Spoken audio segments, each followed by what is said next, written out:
What's going on, guys? Welcome to episode 1, season 1, I guess, of our podcast, The 4 a.m.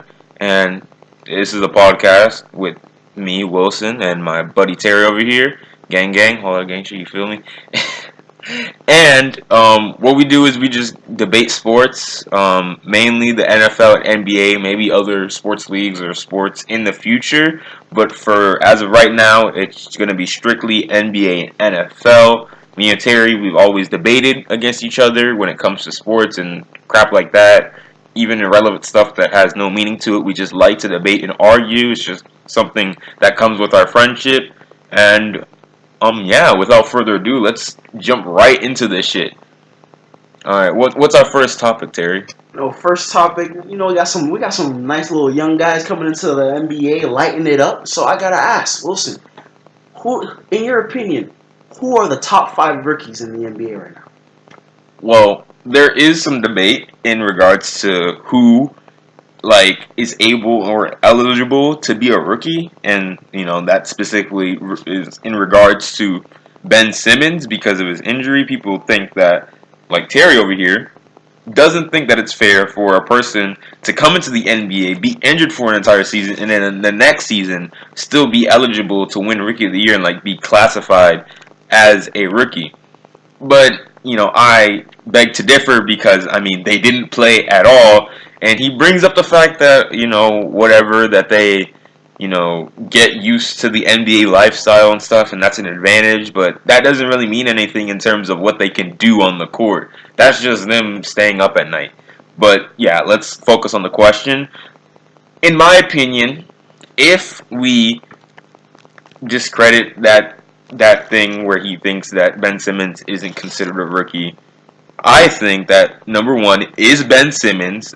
His numbers are just phenomenal. Not only is he averaging around the same amount of points as the other rookies that are considered scorers, he's also getting assists and rebounds. I think it's how many assists and rebounds is it? It's 6.6 rebounds and 7.9 assists. That's crazy, and this is his rookie season. He wasn't playing in the NBA last year. This is his rookie season. Number 2, Donovan Mitchell. Donovan Mitchell, I'm not going to lie, he's a little sleeper. I didn't think he was going to turn out as good as he is. He's a really key player for the Utah Jazz, especially considering the fact that Gordon Hayward was traded to the Celtics, and they needed someone to help take over that workload. And Donovan Mitchell, he's been leading that team. He's been dropping some crazy numbers, having some crazy games. And, yeah, I got to give respect to that little dude. And then number 3, Jason Tatum. All right.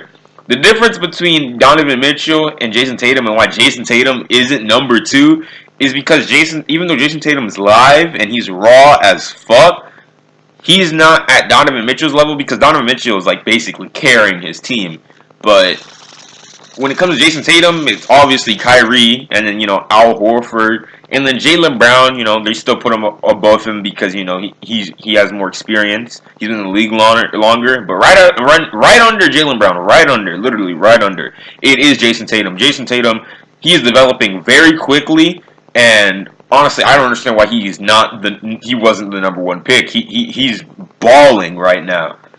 And then let's move on to number 4. Number 4, another sleeper, the biggest sleeper of the draft, and that is Kyle Kuzma. Kyle Kuzma, even though he is coming off the bench for the Los Angeles Lakers, he is becoming a key component to them winning games. It was against the Houston Rockets, to end their huge, their long win streak. Kyle Kuzma put up 38 points, and he comes off the bench. And this is a rookie. This is someone that's and they drafted Lonzo Ball. Lonzo Ball is supposed to be facilitating, leading the team. And don't get me wrong, he did. He had 16 points or something like that. But he had a whole bunch of assists and rebounds, and that's what Lonzo Ball is supposed to do. He's not really a shooter and a scorer, but you can just tell that Kyle Kuzma, he's better than Lonzo Ball at this moment in his career. I'm not sure if Lonzo Ball is gonna surpass him sooner or later, whatever, but for right now, Kyle Kuzma is the better rookie over Lonzo. And then number 5, Number five, like it's hard to choose considering like how the draft class wasn't bad. It's just not a lot of rookies are performing, like Marco Fultz, especially. Like I don't even know where that kid is, to be completely honest with you. But I'm gonna have to give it to I can't pronounce his name, but I know that his name. No, it's not Frank. It's not Frank. Not Frank from the New York Knicks. But it's that rookie from the Bulls. Now, a lot of people don't know about the rookie from the Bulls, like Lauri Markkanen. Yeah, there you go. Lauri Markkanen. Like, they really sleep on him, and no one really talks about him. But, like, when you really do look at this guy's stats and, like, what he's doing for the Bulls, they were on a huge winning streak that no one was talking about. It was, like, it was kept very silent. But, I mean, he was a big part of that. He's been getting some big buckets for the Bulls, and, yeah, those are my top five. What are your top five, Terry? Man, that sounded really good there. I got my top five. We got a lot of the same guys that you talked about, but a slightly different order. Well, since I can't always have my way, Ben Simmons is declared a rookie, and he is a lock for Rookie of the Year. His stats are phenomenal. I was wrong on the rebounds. He's actually averaging 9 rebounds, which is just making the case for him to be Rookie of the Year. So I'm not gonna spend too much time on Ben Simmons. He's Rookie of the Year. That's it. But my number 2, I gotta think about that though. Donovan Mitchell's lighting it up, but I gotta go Jason Tatum too. For what he's doing, he's not starting. Like he's not starting, and he's coming in, lighting it up, getting big buckets for the Celtics when they needed it. But he was a key part of that 16-game winning streak they had going on. Now they're the number 1 seed in the East, and he's contributing to that. My number 3. It's got to be Kyle Kuzma. For someone to come off the bench against one of the best teams in the league, the Houston Rockets, to drop a 38-point at the power forward spot. Like, you're getting that much points for power. That's Anthony Davis territory. That's DeMarcus Cousins. Like, big men don't really score that well. He shoots the 3 so well. He can get you points from anywhere on the court. So, number 4... my number 4 is gonna be Donovan Mitchell. I got mad respect for Donovan Mitchell, but from what those top 3 guys are doing, I gotta bump Donovan Mitchell. It's not a knock on him for him being my 4, but I gotta put him at 4 because the 3 ahead of him they're doing really well. Donovan Mitchell though, those big games, big moments, he's got the potential to be a star in this league. Number 5 is a tough one. Kind of like, because there's some good rookies, there's some rookies that aren't doing so well, but I gotta give it to Dennis Smith. The Mavericks are terrible. Let's just put that out there. But besides Dirk, he is shining right now. Like Dennis Smith, he's like a mini Russell Westbrook. He is so explosive every night. He's not afraid to back down from anybody. He'll get in anybody's ear. Like that game against the Celtics. He was getting in, even though he had some mistakes there, he was still getting in Kyrie's ear, letting him know that he's not going to be pushed around. He means business. Dennis Smith, he's got the handle, he's got a shot, and he's got that explosiveness that I like to see. He can be a star, so that's why he's going to be my number 5. Well, I'm going to have to challenge you on that Jason Tatum at number 2. Jason Tatum's good, but he's not that live. Alright? I have the stats pulled up right here. Jason Tatum, he only averages 13.9 points per game. So 14 points per game. Over Donovan Mitchell. Donovan Mitchell is averaging 17 points per game. A game before the last game he just played against the Cavs, he dropped 26 points. When we look at Jason Tatum, it's like 17, 11, 16. You know, he's staying in that consistent area. And that's good. Don't get me wrong. Jason Tatum is really good. But what I like about Donovan Mitchell and why I put him above him is not only is that he's staying consistent, besides like, you know, here and there, but he's having those breakout games, those crazy games that are just like hints at what he is going to be in the future. And so I just think that Donovan Mitchell is above Jason Tatum because Jason Tatum is a key player for the Celtics right now, but he's just not performing at the same level as Donovan Mitchell.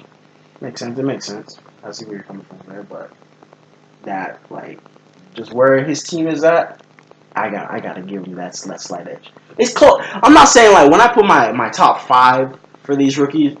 My 5 guys, your 5 guys, they're performing so well. It's not like 2 is miles away from 4. They're close. I'm talking really close. So these rookies are close. When I rank these guys, don't be like, oh, he's too low, he's too high. These guys are all performing phenomenally. So, hey, there's just some key factors for me that I just slide them up and down. What's the next topic, Wilson? All right. So you want to alternate or? Nah, you got it. You can handle it. You got it. All right.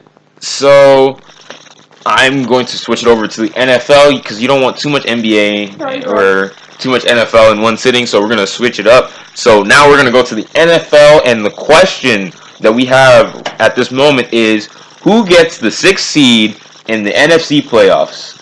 We have Atlanta, we have Detroit, we have Seattle, and we have Dallas. Hold on, let me see football. Okay, yeah. So you take lead in this one. This is gonna be a tough one. We got Atlanta at 9-5, then Detroit, Seattle, and Dallas stuck at 8-6.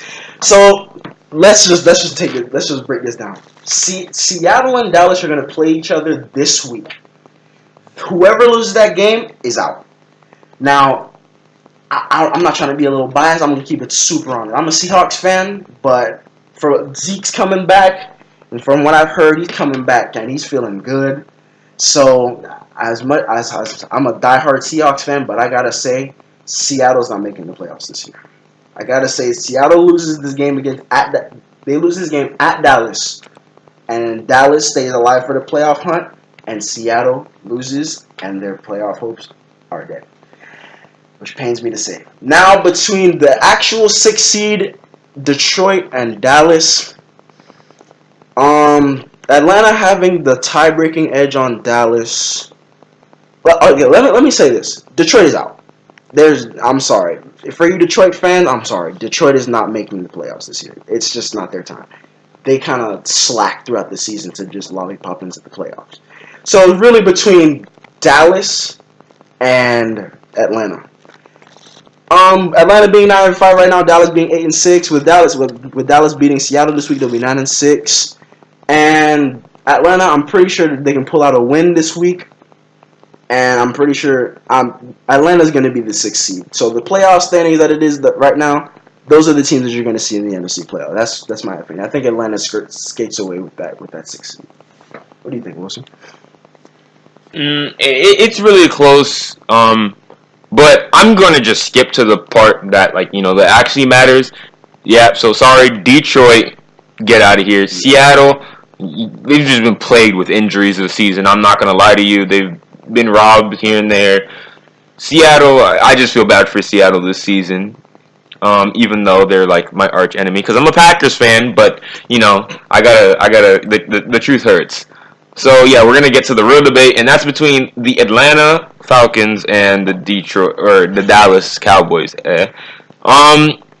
When you look at what happened earlier this season, when the Falcons went up against the Cowboys, the Falcons dismantled the Cowboys. All right, that's 27-7. That was very bad.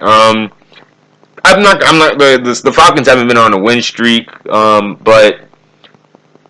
Honestly, it's just when you compare the two rosters, the Falcons with Julio Jones, Matty Ice, Mohamed Sanu, like all these crazy good like young players, and then you compare it to the Dallas Cowboys. Like they got Dak Prescott, Zeke, freaking Dez Bryant, and then they have their offensive line, but it's not enough to get them anywhere far in the playoffs, especially with these NFC playoffs being so. Yeah, the NFC is really stacked. The AFC is a joke. Me and Terry will talk about that a different day. But yeah, the NFC is stacked in our time, and yeah, the Dallas Cowboys aren't ready for prime time. Atlanta's getting that spot, and there's nothing that the Cowboys can do about it. Yup. All right, to move this along, I'm not trying to over season the chicken. You know what I'm saying? So we're gonna move on. Hop right back to the NBA. Got these Christmas. We got 5 games slated for Christmas Day, and we're just gonna go over who we think is gonna come out the victor in these games. So let's start off with the Philadelphia 76ers going up against the New York Knicks. Wilson, who do you think is gonna win that game? Okay, so Porzingis and his New York Knicks, they are good. All right, I was watching. I'm not sure when this podcast is coming out, but when the Knicks, wait, who did they go up against? Last game, wasn't it the Celtics? Yeah, the Celtics. These fans were screaming out Michael Beasley MVP. Now, if that ain't the biggest goddamn joke I've ever heard in my entire life. Yeah, he's having these little good games here and there, but they're not that good, all right? Porzingis, that's his team now. Melo has left. That is Porzingis. That is his team. But they are not that good. And when we were just talking about how Ben Simmons is Rookie of the Year. Ben Simmons is, like, how he was talking about how Dennis Smith Jr. is, like, your budget, like Russell Westbrook. Ben Simmons is your budget LeBron. Ben Simmons is facilitating that ball for the 76ers. When Ben Simmons isn't in that lineup, and we've seen this earlier in the season when they sat Joel Embiid and Ben Simmons. When Ben Simmons and Joel Embiid aren't in that lineup, they can't win. Ben Simmons is the biggest key to the 76ers winning games. And if Ben Simmons and Joel Embiid are in that game, it is an easy win for the 76ers. Well, the score might be close, here and there, because, the Knicks do have Porzingis, such a dominant player, like, in the paint, and, like, he can space the floor as well with his shooting and stuff like that. But the 76ers, they just beat them. It's just like, when you look at the rosters and you compare them, it really is the 76ers. Ben Simmons, Joel Embiid, JJ Redick. Just please sit down, Knicks fans.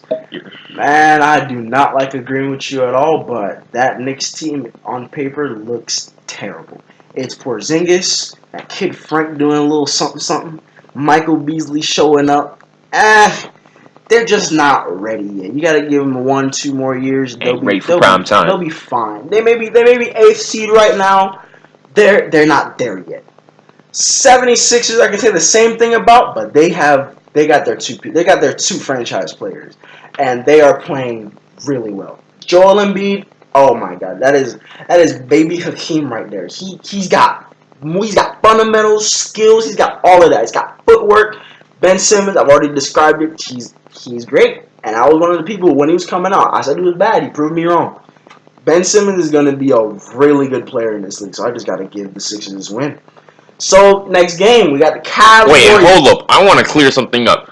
Some Knicks fan might get pissed off and be like, oh, well, the Knicks have a better record than the 76ers. I don't give a damn about your record. The 76ers are better than the Knicks. Alright? You can be butthurt about it. Like, I really don't care. The freaking Indiana Pacers are 4th in the Eastern Conference. The Eastern Conference is some hot garbage. The Knicks really aren't better than the 76ers. So, please sit down. If we're talking about the Western Conference, then I might believe you. But just no. Sit down. All right. So the finals matchup for the last 3 years, and potentially could be the finals matchup this year. We got the Cavs and the Warriors, a classic Christmas matchup. Wilson, who you got? Okay. The NBA really likes to get money. I can say that much because they like them ratings when the Warriors and Cavs are going up against each other on Christmas Day. They know a whole bunch of people are going to be watching it at home and they're going to get a whole bunch of money. But I mean, I can't discourage a good matchup. Now I'm not sure about the Stephen Curry injury, like when he's going to be back.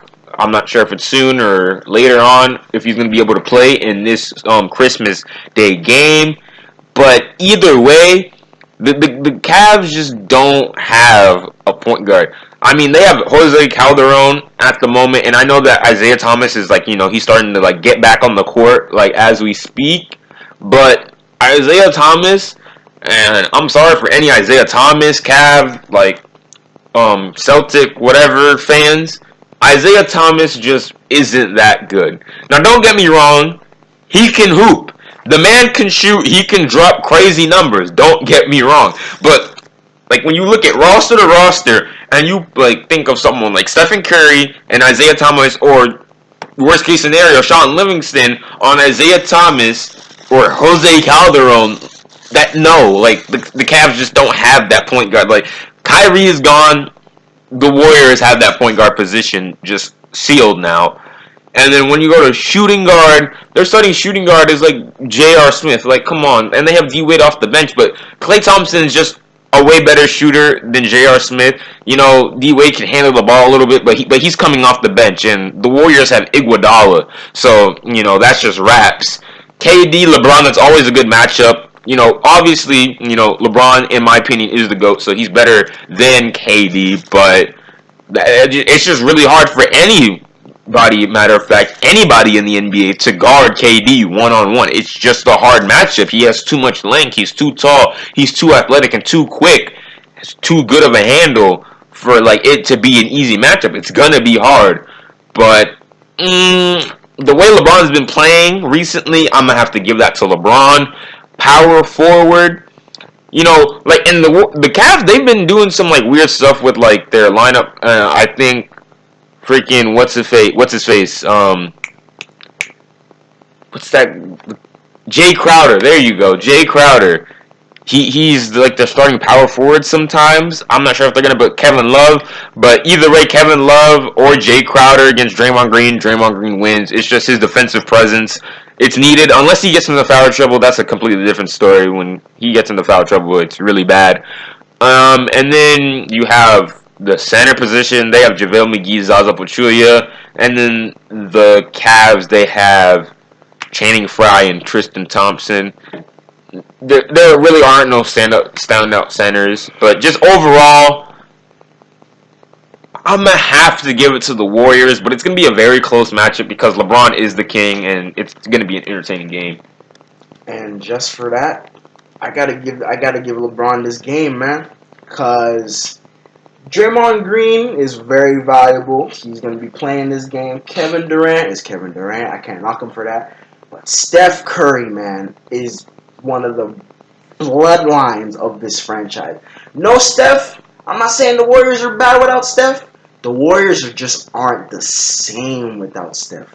Steph gives you that threat, like you have to guard up, like from very long range, because he's got that threat of lighting up the game and just changing the course of the game. And with Steph out, the point guard not gonna matter. So, and Isaiah Thomas will still get you a decent amount of points, more than whoever their backup point guard is. And LeBron, I'm not a fan of LeBron, but he is the king. When LeBron gets going, nobody stops in it. I don't care who it is. When LeBron is LeBron, the Cavs can do anything. That's why I think the Cavs pull out this game.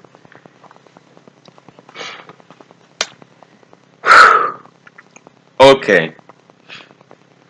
When I think of Warriors versus Cavs game, I think about the previous finals.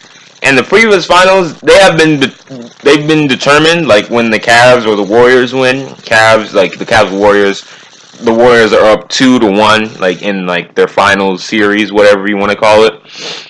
And every single year, it is decided by a roster. So I like to look at the roster. All right, the first year, the Warriors had their roster better than the Cavs. All right, the Cavs got better, more chemistry, acquired some more people, and then they won the next finals.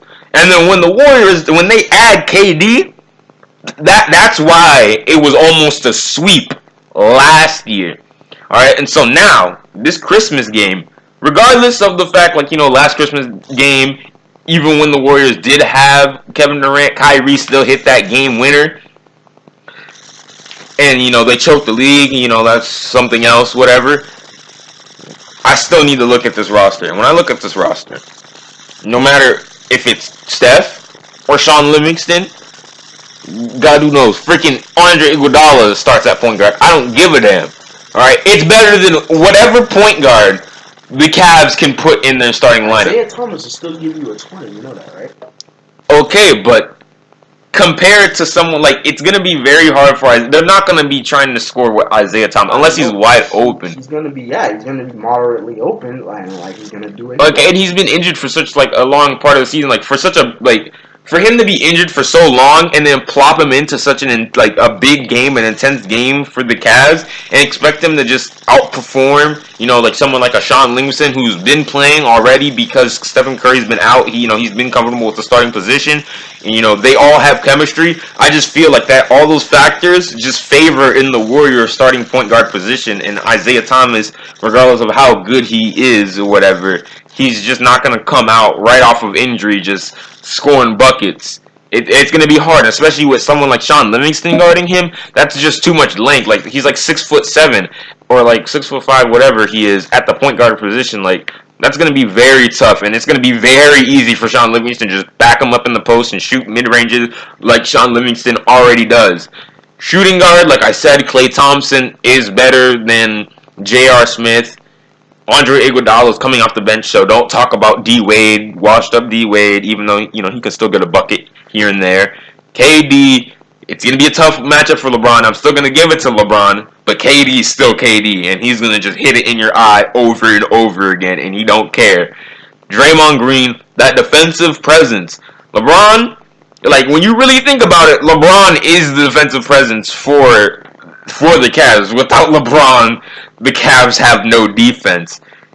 With the Warriors, now without Steph really in the lineup, when you really think about it, they have defense in their entire starting lineup. People like to clown the Warriors for defense, but when you got Sean Livingston, Klay Thompson, KD, even though he's like not strong and like he's a stick, he got that length, so he's good defensively. Draymond Green, and I don't care about their center, but JaVale has defense. Zaza is just but JaVale has defense. The Warriors, they have defense. It's going to be very hard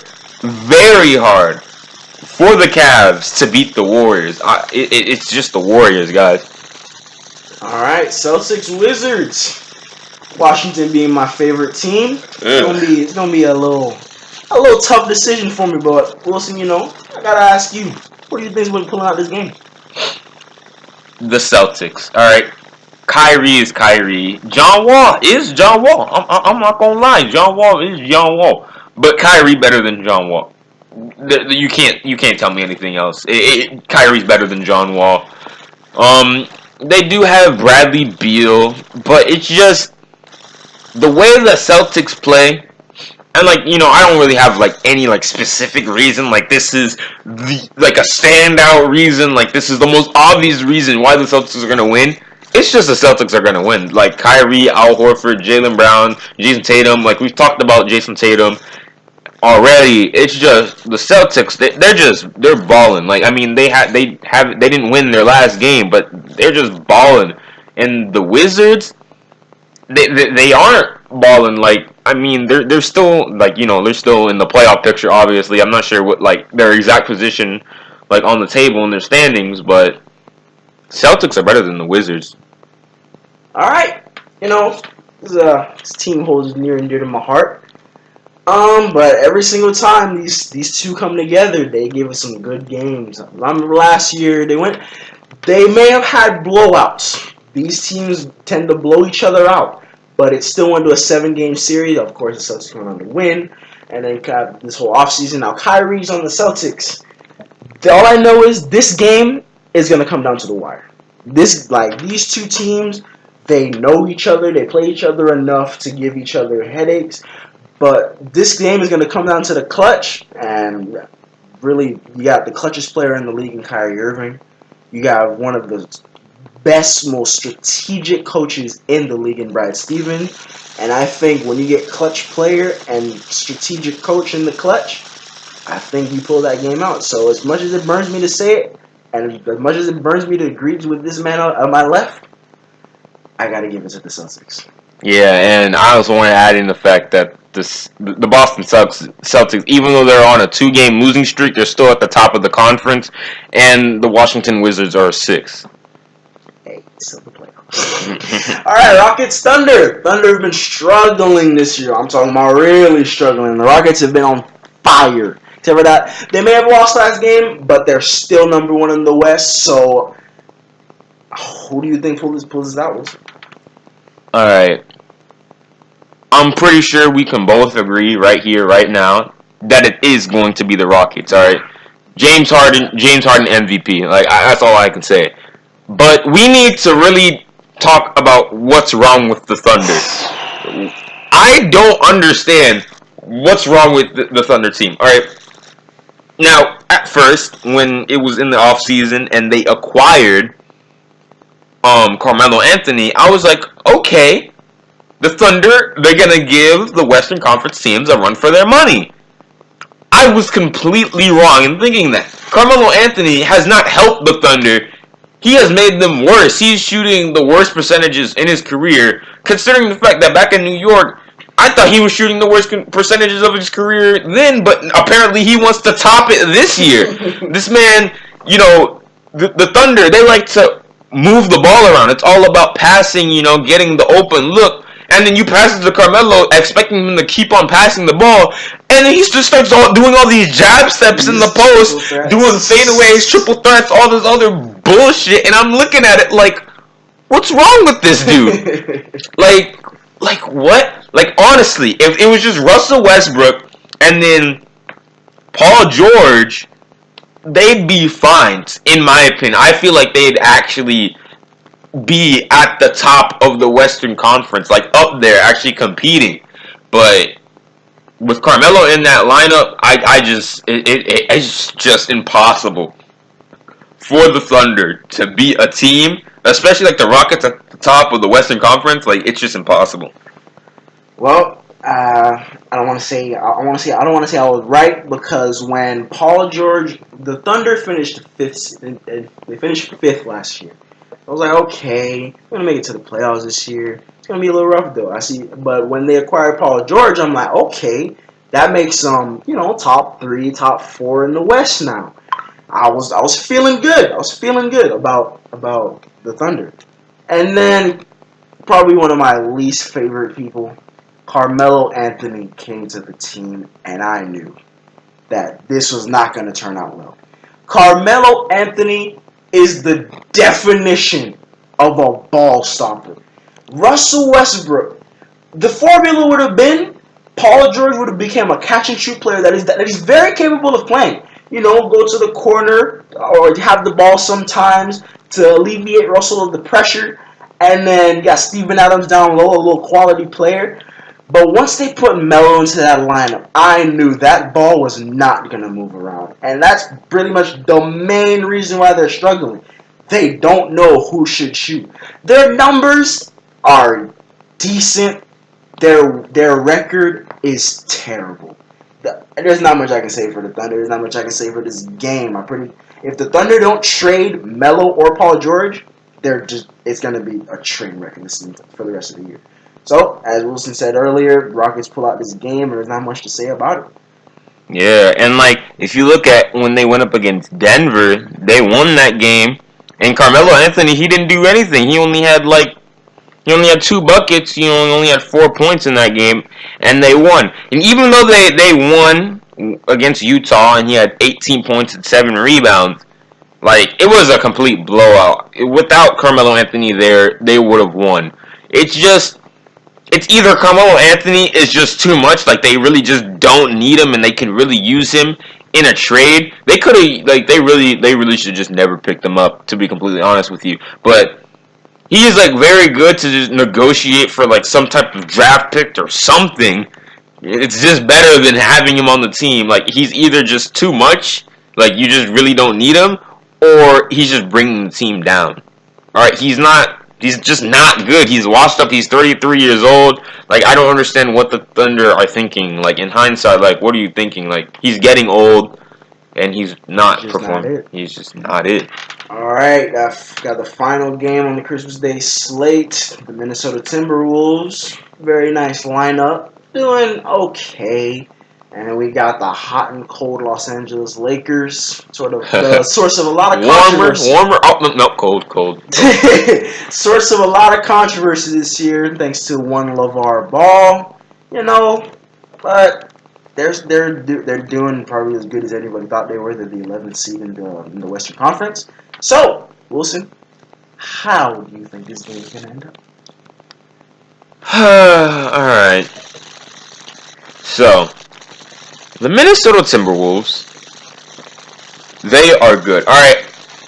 I don't know who is like, like enforcing like everything and like running everything in like the main office for the Timberwolves, but you guys need to give him a raise. You need to give him a vacation, extended vacation, buy him a whole bunch of Christmas presents and shit because he knows what he's doing. All right, especially like when they like acquire someone like a Jamal Crawford off the bench. Jamal Crawford's old, but he still puts up numbers like as a six man that just no one can recreate. Like he's just Jamal Crawford, Jamal crossover, such a good ball handler, and they're fourth in the Western Conference. And like I was saying earlier, like the Eastern Conference isn't good, but the Western Conference is. And so the fact that the Timberwolves are fourth, that's saying something. That's saying that they're competing.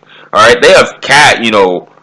Honestly, like for like in a while, he is like one of those players that was drafted high and actually lived up to their expectation. He's performing, and that's exactly what a first overall pick should do. And Andrew Wiggins, Jimmy Butler, and just that big three, it's working perfectly. And rhyming accidentally, but like it's so good. Like I love it. Like it's working over there. And shout out to their organization. And then when you get over to these Lakers, man. All right. So people like to be like, all these NBA players, like they like to defend Lonzo, like, oh, he's not a shooter or whatever, or I hope you didn't like judge me off of my first few games. But it's like, yeah, but it's like, first of all, Stephen Curry, when we look at your stats, they're still better than Lonzo. First of all. Second of all, I don't give two shits about if he just got into the NBA. All the hype and buzz around this guy, Magic Johnson taking over the Lakers organization, like making this guy like the future of the Lakers, and then this nigga airballing like fucking shots and shit. No, I don't give a damn if he's like the best passer we've seen. It's just like. But to defend that, we knew that he had the funkiest shot coming out of the draft. So I don't know what anybody could have expected of his shot. Oh, his field goal percentage, I'm not defending that. It's terrible. 33% from the field, that's unacceptable. 47% from the line, it's unacceptable. But we should have really seen this because of his funky form and all of that. And we know he's not a scorer. He averaged 15 points per game in UCLA. That's against college guys. He's not a scorer. He's an impact player. Like, he's there to pass the ball. He's doing bad, but you're still seeing flashes of him giving you those scoring nights that you expect him to do. That's all I wanted to put in. Yeah, but what I like to do is compare Lonzo, and like a lot of people, never think of this, or people think like, oh, you can't compare it. There's two different positions. Even that argument is fucking retarded. But Lonzo Ball, you can easily compare, in my opinion, to Ben Simmons.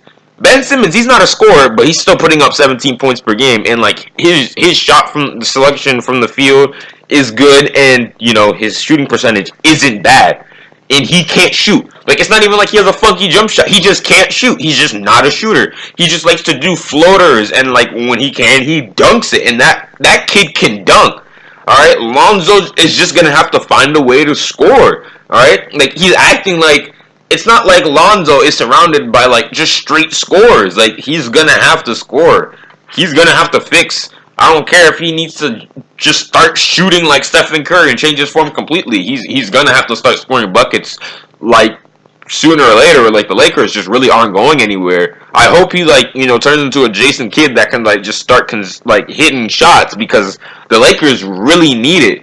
And I mean, he can pass, but so can Ben Simmons. It's like, I don't know. I just expected more from Lonzo, especially with all the hype around him.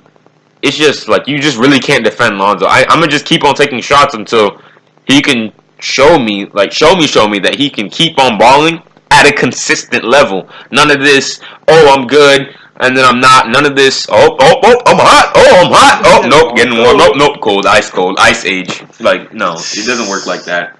But yeah, with that, for me, this game, the Timberwolves, their roster was perfectly put together. They got a nice coach in Tom Thibodeau.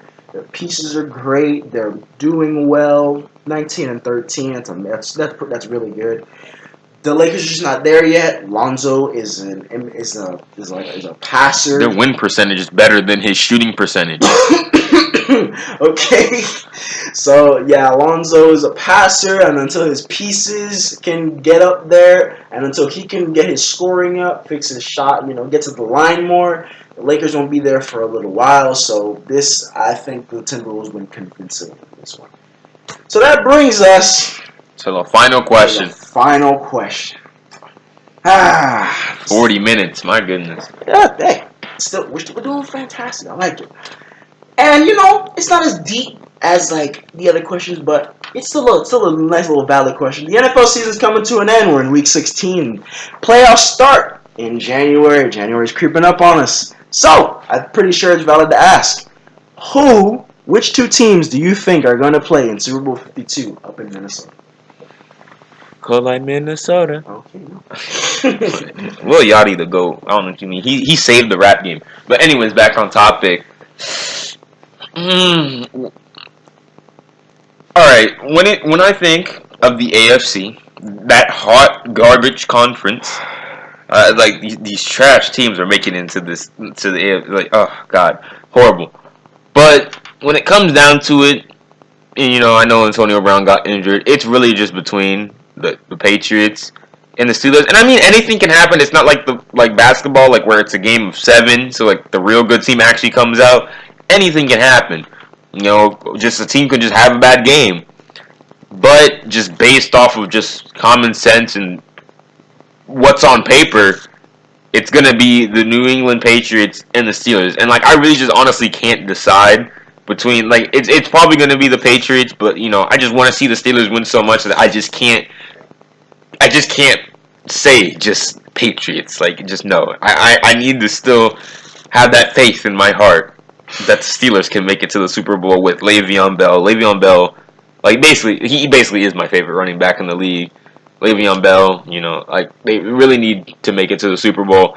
And then when you switch over to the NFC, the NFC is stacked, yo, really stacked. I want to say the Eagles, but they just don't have Carson Wentz. And like, it's a really good debate on whether or not the Eagles can still just do the same thing without Carson Wentz because Nick Foles is still a good quarterback. But when you look at like these highlight plays that Carson Wentz was pulling off to like help them win games or secure games, I just don't see it happening with Nick Foles. Like Carson Wentz scrambling out of the pocket, cross body downfield, dot into the middle of the field. Like Nick Foles ain't gonna do that. Yeah, he could just stay in the pocket and just sling it down the middle. Don't get me wrong, he can do that. But he's just not Carson Wentz. All right, there's the difference. They're not the same quarterback. All right, they're gonna like it's just But like you know, like it could also be like the Atlanta Hawks just might fold, like they did in the Super Bowl last year. Falcon fans, I don't know what the fuck happened in that Super Bowl. You guys looked like you were gonna win. Jesus, shaking my head. But I'm gonna have to say, because I don't want to just keep it all vague or whatever, just not answer the question completely, but I'll have to say Patriots out of the AFC. And then NFC,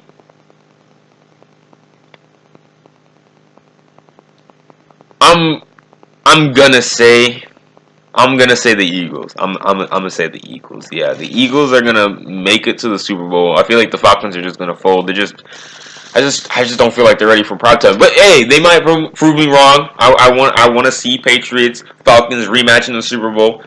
That'd be cool. That'd be lit. But as of right now, the Philadelphia Eagles, it's just their season. All right.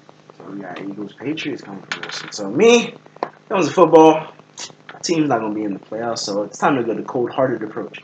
All right, let's start from the NFC side, because for me, I don't have the feelings for the Steelers that my buddy here has. I like it. I like Antonio Brown. I like Le'Veon Bell.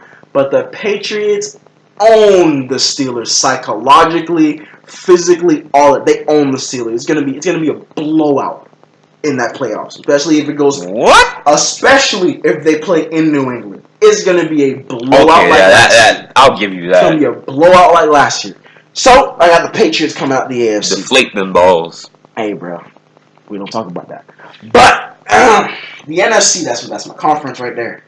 Let's just knock these teams off one by one. Atlanta is going to fold. Their defense is too young. They don't know how to win in the playoffs. They may have done it last year, but that Super Bowl is still hanging over their heads, and they are going to fold. 9-5. All right, we got the Panthers. They are wildly inconsistent. Cam Newton, his last 5 games have literally been up, down, up, down, up, down. So if he has one of those down games in the first round of the playoffs, the Panthers are over with, and their defense is not playing the same like it did earlier in the year. So that's my knocker. That's Panthers out. We got the Rams, are a phenomenal team. Just dismantled my Seahawks, but they are 1 year away. They need more pieces. They need that year. They need the full year of experience with each other, and then they'll be a team to mess with. The Rams, they're gonna go down in a fight. I don't know what round they're gonna go in, but they're gonna go down in a fight. They're just not there yet. The Saints. I know Marshawn Lattimore came in and improved that defense, but that defense is still that Saints defense that we've made fun of in the past years. So they might just have one of those games where they crack. And Drew Brees not getting any younger, but we'll see. Those running backs are good. You need a running game in the playoffs, but I'm just not full on that defense. Though. That defense might crack when it comes to these playoff teams.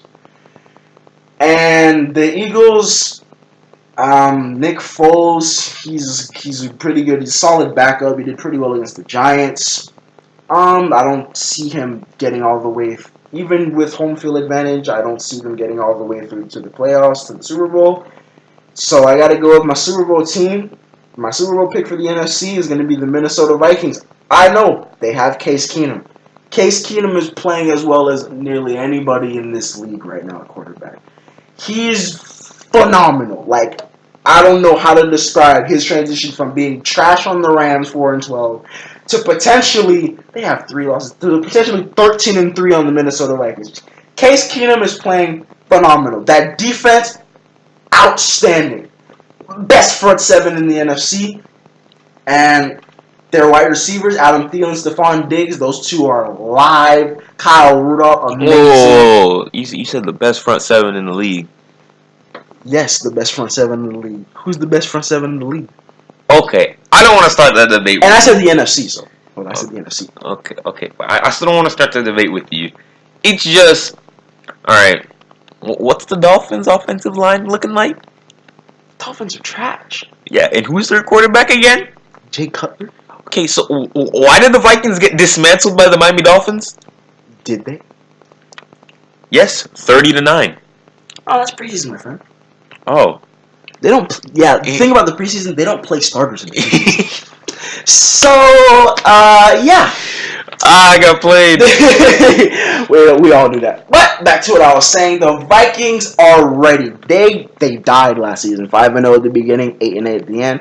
But right now, they're on fire. They may have lost to Carolina a week before, but it was close. And Case Keenum had a pretty bad game, but it was still close. So that's why, with them being as consistent as they are, them being a cold weather team, and the motivation that it gives you to have a Super Bowl in your house, they're going to come out motivated. They're going to come out hungry for that. So I got the Patriots in the AFC and the Vikings in the NFC. Got anything you want to say? As of right now, no, not really. Like Vikings, they're gonna have a cakewalk through like the rest of the season against my Green Bay Packers. They're probably gonna dismantle us, and then the Bears.